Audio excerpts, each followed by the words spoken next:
Monsieur Faso Vincent, Monsieur Alain Kisengo, bonsoir. Bonsoir.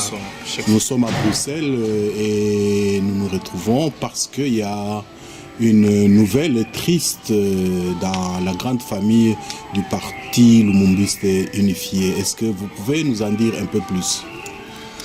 Oui, Monsieur Cheikh Fita, je confirme, comme vous l'avez suivi, que le patriarche national, le secrétaire général chef du parti Lumumbiste Unifié, et le camarade Antoine Kizenga, l'un des pères de l'indépendance encore vivant, qui vient de nous quitter ce dimanche.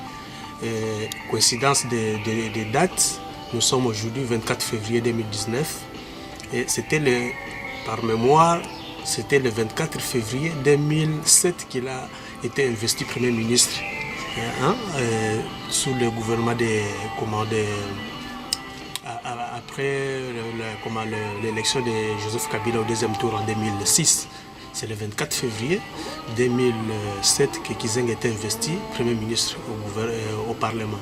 Et aujourd'hui, le 24 février, coïncidence des dates, il nous quitte. Voilà, et effectivement, j'ai confirmé qu'il est décédé. Bien, vous n'êtes pas seul, vous êtes avec un de ses petits-fils. Est-ce qu'il a un mot à dire par rapport à la famille, par exemple? Oui, merci, M. Cheikh Fita.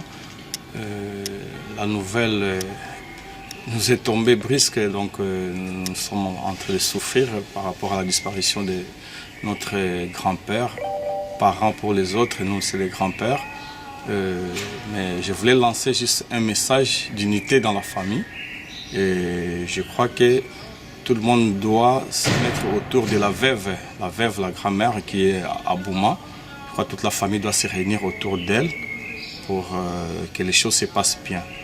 Je lancerai aussi l'appel à toute la famille qui est à travers le monde d'être vraiment unis et soutenir la grand-mère en ces moments, dans des moments douloureux, pour que nous fassions bien le deuil du grand-père. C'est ça le message que j'ai.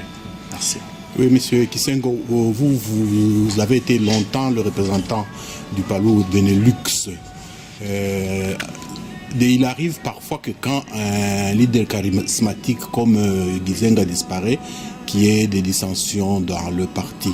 Et comment vous pensez l'après Kizenga?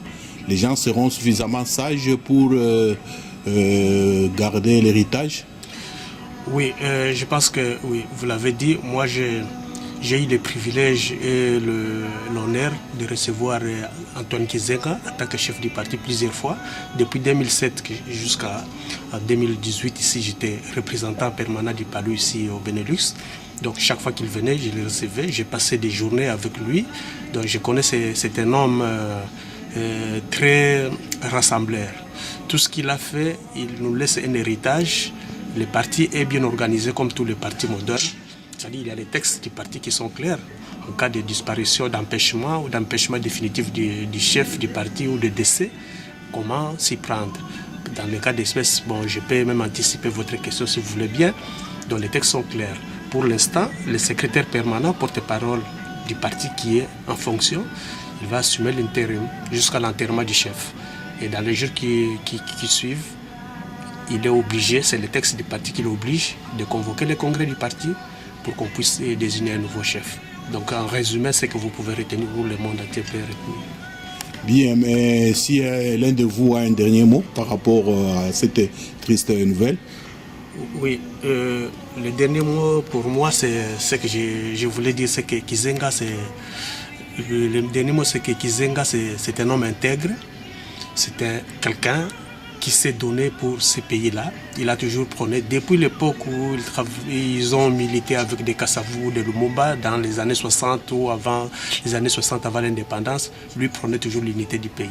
Chaque fois, devant tous les événements, même en 2006, quand il a choisi Joseph Kabila au second tour au détriment de Jean-Pierre Bemba, ce qui a surtout primé dans sa tête, il nous l'a toujours dit, c'était de préserver l'unité du pays. Donc voilà, il nous laisse un pays au moment difficile où nous avons encore des problèmes de crise de légitimité du chef d'État comme c'était depuis les années 60. Donc il part, il laisse encore la crise de légitimité au pays. Alors, mais pour l'instant, il faut retenir que c'est un homme intègre, comme je disais. C'est quelqu'un qui part. Il était vraiment un homme désintéressé des biens matériels. C'est quelqu'un qui était sobre, donc vraiment très humble, quand bien même que l'État lui a reconnu son rang en tant que tel. Il a été logé par l'État congolais, mais au moins c'est quelqu'un qui part, qui ne laisse pas de comptes bancaires garnis comme les autres chefs d'État ou d'autres anciens dirigeants ou dirigeants qui ont eu à gérer. C'était un homme intègre, désintéressé des biens matériels. Voilà. Que son âme repose en paix. Oui. Oui, en fait, le dernier mot, je voulais lancer encore l'appel à l'unité de la famille, politique et biologique. Restons unis, ne cédons pas, comprenez mon émotion, mais ne cédons pas à tout ce qui va se passer autour. Vous comprendrez, nous les Africains, comment les choses se passent.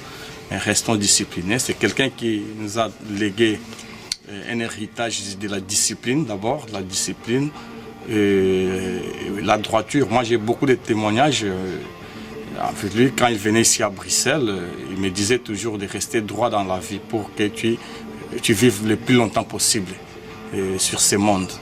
C'est ça que j'ai retenu comme grand conseil qu'il m'a donné, de rester droit dans la vie.